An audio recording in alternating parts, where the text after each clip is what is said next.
Here today with Martin Fox, a Ghostbuster, a paranormal investigator, and he wants to describe some of the things he's got on film and one of the locations and some of the locations that he's been to. How you doing, Martin? Welcome to the channel. Pretty good. How's yourself? Good, thank you. Thanks for having you. Thanks. What's your latest paranormal investigation, ghost busting? A few weeks back, we went to Ganacho Trail here in Windsor, Ontario. It's a trail that you can take for at least a good kilometer or two in. It's got bushes on both sides. So I went to a place where I heard and I seen for myself back then, about 5 years ago, where a young man had harmed himself, we'll say. We won't say in which manner, but it was around a tree and it was full of teddy bears and ribbons to honor him. So I went back there years into the future, and here we are. My investigation was with a friend, and he would like to stay anonymous at this time, but we went there, just two of us, and did a little bit of subject matter looking, listening, and seeing all at once. We wanted to know if it was true. And you brought your laptop to show what you saw, which is an orb that you blew up 100% and described. Probably 50%. 50%? But it'll look like a big smoke cloud if I go any bigger with it. Yeah. Oh, and where'd you see this? Well, when you were there, you got some of the tools, and we were feeling somebody was watching. So I would constantly take pictures down the path, empty path, or with my friend in it, which you'll see maybe. And we're trying to find things like orbs or a sighting of some paranormal creature or whatever coming around, So I shot straight down the trail and I got that one there. A couple more, but they're a little smaller. I won't show you them. At certain times you can feel like an energy around you, feel like somebody was watching you kind of thing. So basically, that's when I would shoot my camera in that direction. Kind of, that creepy feeling where you get the hair standing on your arms. That's the kind of feeling I got. So if I was looking in a certain direction, I felt that. That's when I shot that, and that's what I got. Now, did you feel any cold sensation, like they say? And if there was an aspiration, there's some kind of temperature degree change? No, but it felt like we were always being watched.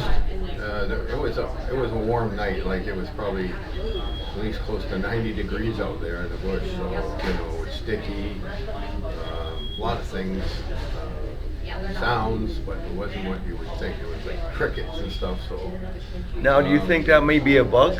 No, I've caught bugs, and you can definitely tell it's a bug.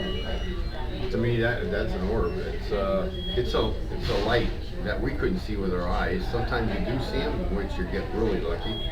But this one I only caught on camera, and I got other subjects that I caught that we did not see with our eyes because we could not see in front of our eyes, our own hands. It was that dark in this forest. It was a forest, let's say. So there's nothing reflecting any light, the moon or nothing reflecting to give it this orb? It could be certain things, like the leaves are shiny, they could reflect, but it wouldn't be a reflection of something like what you've seen there. It would be more of an oblong shape, so you could tell it was a leaf, spider webs, things like that. Yeah, bugs will show up as bugs if you zoom into them good enough. I mean, if you're close enough with your lens and you get a good lighting on it, you can tell it's a bug. Because they're moving, These orbs were just floating and not doing nothing, not moving at all when I took the picture. No trace of movement, like, how you see when you trace your finger across the water, you get a pattern. That would be like what a bug would just leave a little pattern of light behind it. This is just sitting there by itself. Right, that's captured on the photography, right? Yeah, only camera could see that. We could not see nothing. And there were a couple of times we got actually a couple of colored orbs, which you don't see. I'm sure I would have seen that right up close, and we didn't, but the camera picked it up. All right, we got a different angle of this orb. Different Like, orb. It's a di- different orb. Different orb Yeah, yeah. and different angle, and somewhere different. And tell us a little bit more about this. Okay, so as I'm going around the bush, there's a path, and the one that I showed you at first, that was straight down the path off to the side. This one, I turned to my right, and I took a shot of the bush, and this is hovering just above the bushes, you know. It was very, this one I swear I could see with my eyes, but I couldn't, because I didn't see it when I was taking the picture.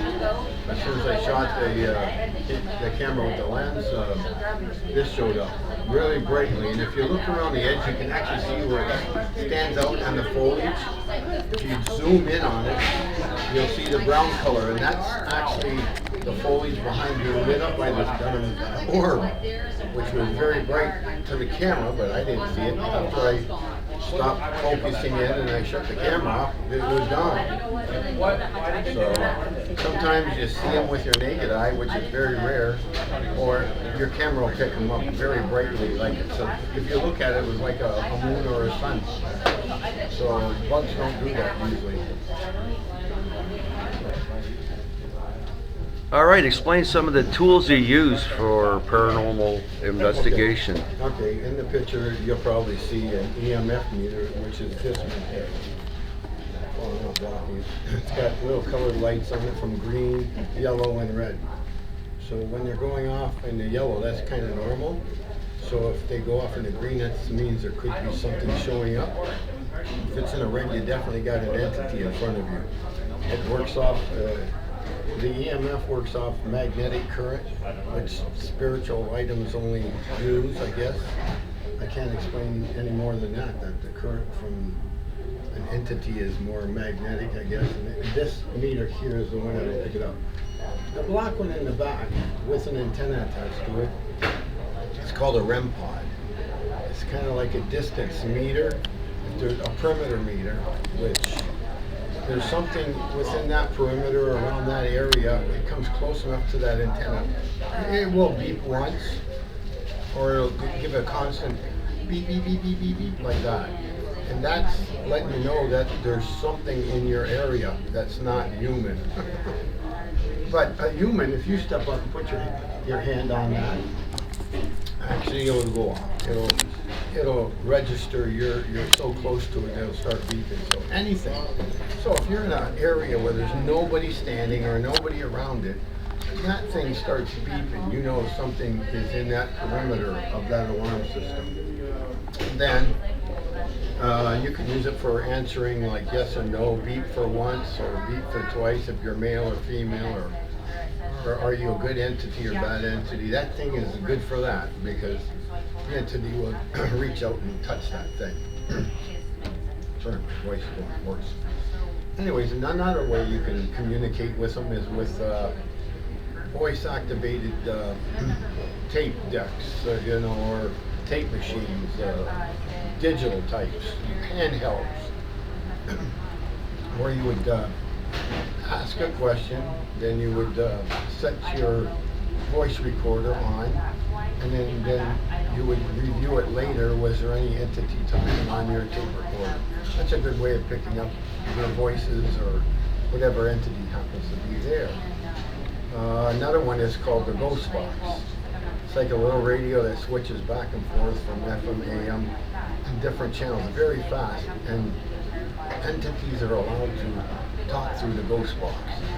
They can stop a frequency or a word, like from any kind of radio station. There's a lot of words out there, and they can choose through these ghost boxes to talk through that. And it's very difficult. You really have to listen. But there is some machines out there, the spirit boxes are pretty good. The ghost boxes are very good. Then there's some I forget the name of. They're very, very good. They even whole sentences clearly. Also, I have the SLS, which actually detects only humanoid or things that look like human. They'll put out a figure of a stick figure moving around if there's an entity in front of you. You can't see it, but this camera system will see you. And if you look on my YouTube station, or What's your YouTube station? I can't remember right now, but it's not my YouTube. Sorry, I'm gonna have to say Facebook. Yeah, Facebook. You'll see I use the LSS, here we go again. SLS camera system, just like they do in Ghostbusters. And you'll see entities popping up, even in my apartment. So it shows like a stick figure. And one I got on the sofa, very appealing, just laying there waving at me. Another one's behind me dancing. It's like, well, there's no possible way a human was behind me or anything, but sure enough, the stick figure showed up. So SLS, get that. You can get that off Android, and a lot of these, like Spirit Boxes, Ghost Box, you can get them off the Android if you got Android. Yeah, they're free, but you got to worry about ads and stuff. So when you do download these things, they come with ads, which you might want to add one of these programs that stop the ads. Screwing up your whole phone. Anyways, any other questions? Ready? All right. Okay, this is the same picture again where I blew it up a bit. Not a lot. I don't want to lose the resolution, but here, as you can see, my hand modeling situation. There's that one orb we were looking at, plainly bigger. And there's another one here. You didn't see too good. All right, she's larger now.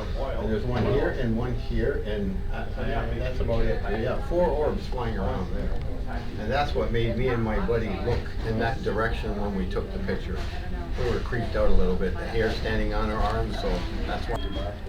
All right, this is a scene on like a natural trail. It looks like a moon that is in the background, but it is an orb. Yeah, this is an orb. An orb that you captured on your film that you didn't see it, but you happened to take a picture. Yeah, there's one picture before this of me getting this feeling, and Jerry had a feeling, and we both looked the same way, and I took a picture, and there was nothing there. Then right away I took a second picture of this same scene, and Jerry's now turned to the side looking away. And we got the orb. It's plain to see right there. There's another smaller one in the background, but the one, if you capture or look at it and blow it up, you'll see. Point to the smallest one if you can. Over here. Yeah, there's a little spot. Yep, I can see it. This one here, if you blow that up, you'll see it's a perfectly round orb, which we did not see, just the camera again. It almost looks like the moon in the background. Yeah, it looks like the moon, but if see where my finger is, if we were looking at the moon was way behind you. Over here. See where my hand is? Okay. Yeah, more off to the side. So, yeah, that's not the moon, that's not a star either, because there was all kinds of trees in the background. You couldn't see through anything. Right. Very dense. And let me tell you that if I didn't have that flash on, you could not see your hand in front of your face. That's how dark it was. It was that dark. Hot and humid too, right? Yeah, and we had a big flashlight with us, so we could walk around there without bumping into things. But without that flashlight, we could have been lost inside this little forest. So that's how dark it was. Yeah. So what other adventures are you going to tackle next, and what's the most impressionable place that you've been to? Well, we've probably all heard of Texas Road. It's all now barricaded where we used to go by car right through the whole road, but now I went to the graveyard at nighttime and it was pretty late. Me and my son, you can verify it. We went through there and I seen something that spooked me and I heard something that spooked me. I went there and it was very late at night, or early in the morning maybe even. And I was looking around the graveyard and I happened to see and disembodied 2 people, like a small pair of legs, like a child, running towards this shack. I'm like, what the heck was that? And I yelled out to my son, did you see that? He goes, no, because he was looking the other way with his camera. And I seen a pair of legs, small child's legs, and we went up to that spot And sure enough, there was a child cemetery all next to this shed in the graveyard. And then we started hearing this bell, ring, ring, ring, ring, ring, ring, kind of bell in the cemetery. And we're looking around, we don't see no bell. There's no wind whatsoever. It was the calmest night ever. A little bit of fog and stuff. But we ventured where we could hear this bell at a minimum distance, and we found this grave site which had an archway going across the top of it. And sure enough, in the middle of that archway was a bell.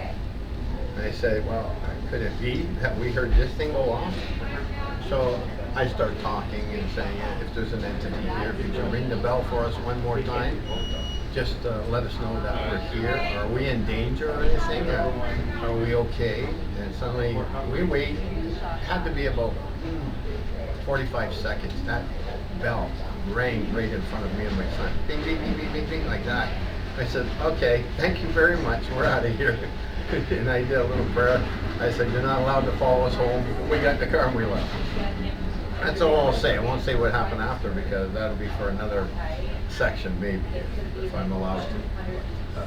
Yeah. So do you have any other excursion you're going to do coming up? I'm not too sure. Can I join you? We have to find them first. Can we go back to that site again? Oh, sure, we could, but yeah. We could go back and see if we can get any more stuff, you know, but we need better equipment. Me and my friend only have limited, you know, resources to what we can use. And we need some people, if there is, that have good equipment, really good equipment. We'd like to use it out there. Or their choice. If they know another haunted facility or something like that, we'll go there. No problem. All right, thanks for being a guest on my channel. Please subscribe and add me and hit the notification button. Thank you.